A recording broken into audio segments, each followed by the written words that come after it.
नमस्कार दोस्तों, कैसे हो आप सब। आशा करती हूँ आप लोग ठीक होंगे। तो आज आपके लिए लेकर आए हैं चटाकेदार है सोहर का उठान गीत। सुनिएगा और बताइएगा कैसा लगा। बहुत ही प्यारा गीत है। तो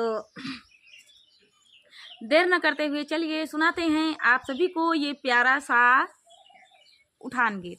जगर मगर ने बुला कई पतर पतर पात पिया झटपट बोला माई कोठरिया में, पिया झटपट बोला माई कोठरिया में। अरे कैसे के आई पिया तोरी से जरिया, कैसे के आई पिया तोरी से जरिया, तोरी माया जय सोमई ओ सरिया में, तोरी माया जय सोमई ओ सरिया में। फिर से सुन। जगर मगर ने बुला कई पातर पातर पात पिया झटपट बोला माई कोठरिया में, पिया झटपट बोला माई कोठरिया में। अरे जगर मगर ने बुला कई पातर पातर पात पिया झटपट बोला माई कोठरिया में, पिया झटपट बोला माई कोठरिया में।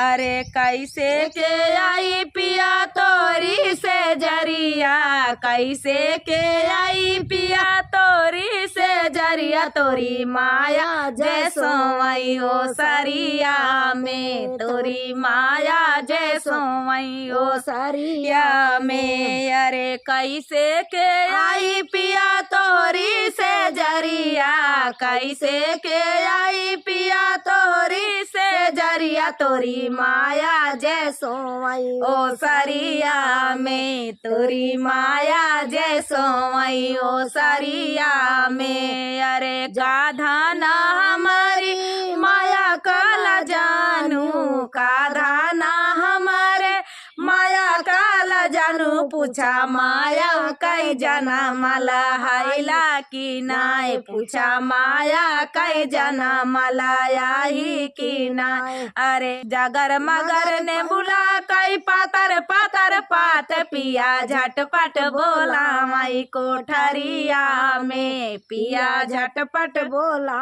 माई कोठरिया में। अरे जगर मगर ने बुला कई पातर पातर पात पिया झटपट बोला माई कोठरिया में, पिया झटपट बोला माई कोठरिया में। अरे कैसे के आई पिया तोरी से जरिया, कैसे के आई पिया तोरी से जरिया, तोरी भौजी जय सोमई अंगनैया में, तोरी भौजी जय सोमई अंगनैया में। अरे कैसे के आई पिया तोरी से जरिया, कैसे के आई पिया तोरी से जरिया, तोरी भौजी जय सोमई अंगनैया में, तोरी भौजी जय सोमई अंगनैया में।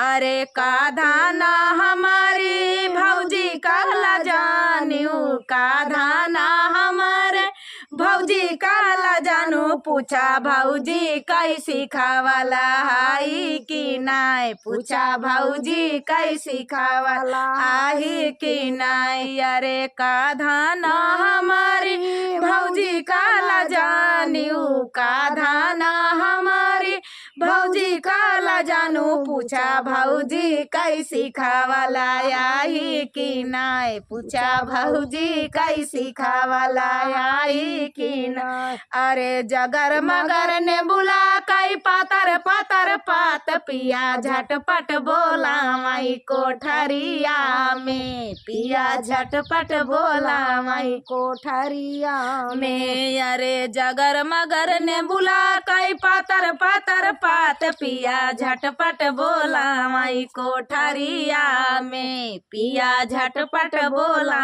माई कोठरिया में। अरे कैसे के आई पिया तोरी से जरिया, कैसे के आई पिया तोरी से जरिया, तोरी बहिनी जय सोमई देवढ़िया पे, तोरी बहिनी जय सोमई देवढ़िया के। अरे कैसे के आई पिया तोरी कैसे के आई पिया तोरी से जरिया तोरी बहिनी जसो मई डेवढ़िया के, तोरी बहिनी जसो मई डेवढ़िया के। अरे का धाना हमारी बहिनी काला जानियो, का धाना हमारे बहिनी काला जानू, पूछा बहिनी का खोजले आई कि नाय, पूछा बहिनी का खोजले आई कि ना। अरे का धाना हमारे बहिनी काला जानियो, का धाना हमारे बहिनी काला जानू, पूछा बहिनी का खोजले आई कि ना, पूछा बहिनी का खोजले आई कि ना।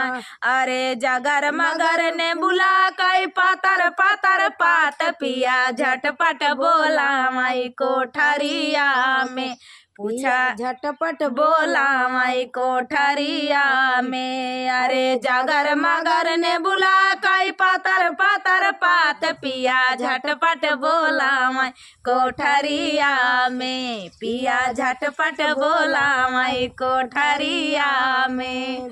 तो दोस्तों ये प्यारा सा सोहर का उठान गीत आप सभी को कैसा लगा? कहरवा नाच गीत भी लोग कैसे गाते हैं। तो चलिए दोस्तों मिलते हैं नेक्स्ट वीडियो में, तब तक के लिए नमस्कार।